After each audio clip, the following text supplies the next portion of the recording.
La réserve des biosphères, c'est une expérimentation, si vous voulez bien, de la cohabitation entre l'homme et la nature. C'est une initiative de l'UNESCO d'ailleurs qui a bien voulu trouver une expérimentation pour voir à un seul endroit une cohabitation entre d'un côté l'homme et de l'autre côté la nature qui contient les différentes ressources naturelles avec lesquelles l'homme devait vivre.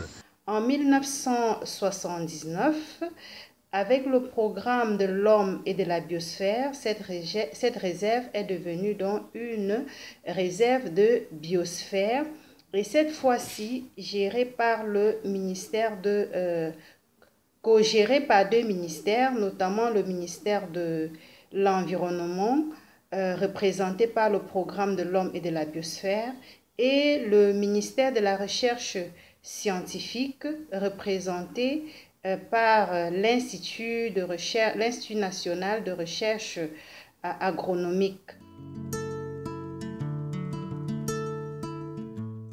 Il existe 714 réserves de biosphère dans 129 pays à travers le monde. La République démocratique du Congo en compte 2, Yangambi, à 2000 km au nord-est de Kinshasa, et Luki, plus proche, à près de 500 km au sud-ouest de la capitale. À lieu unique, administration unique.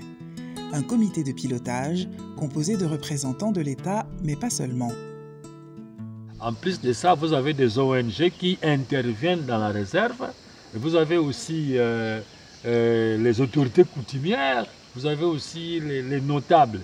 Et donc c'est à travers cette dynamique-là que nous nous sentons tous impliqués d'une manière ou d'une autre dans la préservation participative d'ailleurs, parce que c'est une affaire de nous tous.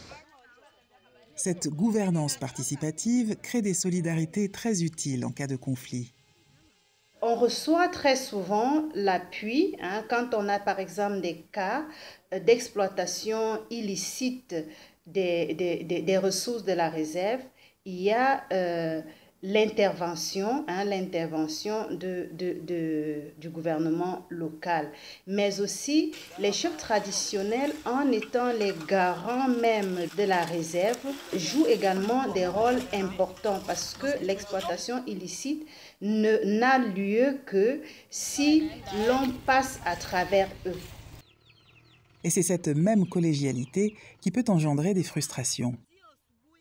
Nous trouvons parfois, face aux difficultés, de pouvoir gagner des procès, tout simplement parce que nous n'avons pas de l'argent, alors que au niveau de l'administration, il y a des services juridiques qui sont censés accompagner toute structure qui est étatique à la gestion de ses ressources.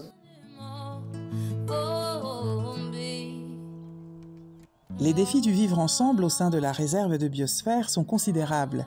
Conflits fonciers, conflits agricoles ou de corporations, en plus de la pression des villes environnantes qui ont toujours plus besoin de bois et de gibier, notamment pour nourrir leur perpétuelle expansion. Mais la conscience qu'il faut préserver la manne est réelle.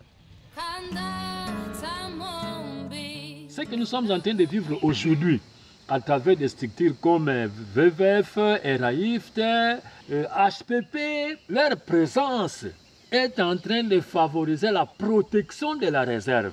Et nous avons compris que c'est à cause des enjeux climatiques. C'est grâce à leurs interventions que nous sommes en train de voir des différents projets qui sont en train d'être exécutés, qui impliquent les communautés, notamment dans leur participation pour préserver la réserve.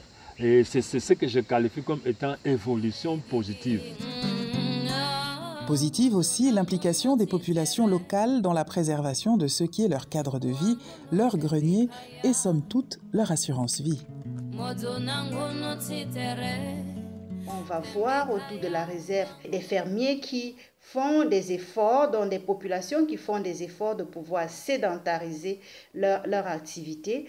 On voit également des personnes qui acceptent carrément de s'impliquer dans des activités de reforestation, de reboisement, d'agroforesterie, de diversification des sources, des alternatives à la dégradation de la forêt, des populations qui les acceptent Et le plus important actuellement, ce sont des populations qui sont fortement impliquées dans la mise en défense des savanes anthropiques.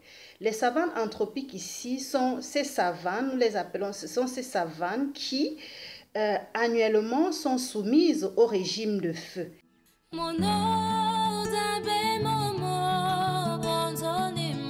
Parmi les résultats les plus encourageants de cette gouvernance participative dans les réserves de biosphère, les populations riveraines, bien accompagnées à la protection des savanes, deviennent des agents de régénération pour la forêt, lui permettant même de supplanter la savane. Car selon les mots du poète Hölderlin, là où croit le péril, croit aussi ce qui sauve.